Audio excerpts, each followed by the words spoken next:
Hi everyone, my name is Emily and I'm the young adult librarian at the Rock Island Public Library, and today I have Pokemon Adventures for our Manga Monday title. And this is in large part because tomorrow is Pokemon Day, which is celebrated on February 27th. And so if you look online, there'll probably be some kind of Pokemon related announcement, either from the Pokemon Company / Nintendo. And sometimes this includes new video games or other things, but the manga I bring to you today came out many years ago. In fact, I'm gonna look here and see if I can grab a date. It was around the time that, Pokemon Blue, okay, 1997, yeah, so in the United States it was Pokemon Blue, Pokemon Red, I believe it was Green and Red in Japan. And in this first volume, we meet Red. That's him, he's the main character.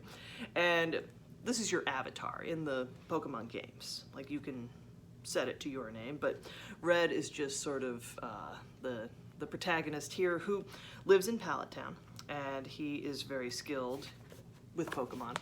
Now, I will say he's kind of a big fish in a small pond at the start, because he's very much admired by the younger kids, and he's got a Poliwhirl, and that's it. This is a Pokemon where, yeah, if you lived in Pallet Town, and in the Pokemon game series, this is typically a place where there's not very many Pokemon. You're just starting the game there, and so you have a lot of low level, like Caterpie or Pidgey. These are Pokemon that are at the start of the game, and they evolve into more powerful forms, but at the start, they are not so powerful.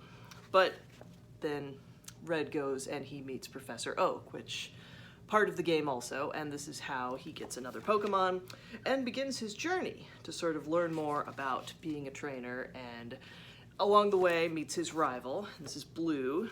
This is actually Professor Oak's grandson. And Professor Oak says, oh, my grandson and like my new protege, which is like, wow, your grandson isn't your protege. All right, fair enough. So if you've played the Pokemon video games, this may or may not be a familiar story to you. I will say, again, this game came out when I was a child, this manga too. So this series follows Red on his adventures, and you get sort of a sense of the scale of this thing. You go to the map in the back. This is how the first Pokemon game works. And so you start out in Pallet Town, you go to different cities, you challenge different gym leaders, and you can find different Pokemon along the way.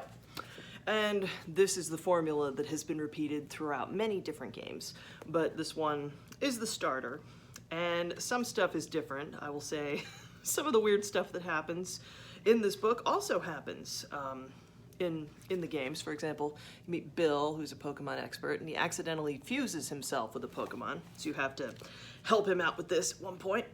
But also, in this book, like, some enemies take kind of different forms. So you have, like, ghosts of Pokemon that have died, but they're actually being influenced by yet another Pokemon.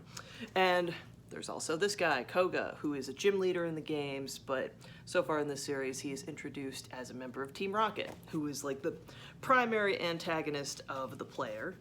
And yeah, if you know nothing about Pokemon at all, you could do worse than starting here. Like, this is a series that there's lots of books, and part of that is because, when this started, like, Pokemon was just exploding in popularity. And now, I like what they do now with manga, because sometimes there will just be like a couple volumes. Like, there will be, for certain games, I think there were just like 2 books for Sun and Moon.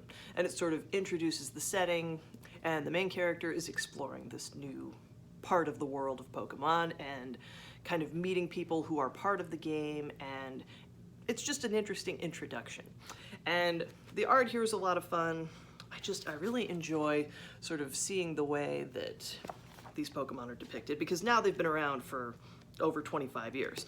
But this was like kind of early days of this series for sure, both games and manga.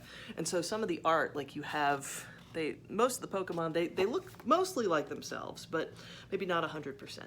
So if you're looking for something that's kind of a different manga series, and one that's been around for a long time, like, this is a series where if you wanted to start, you'd have a lot of backlog. And yeah, if you enjoy these games, I would check out some of the manga.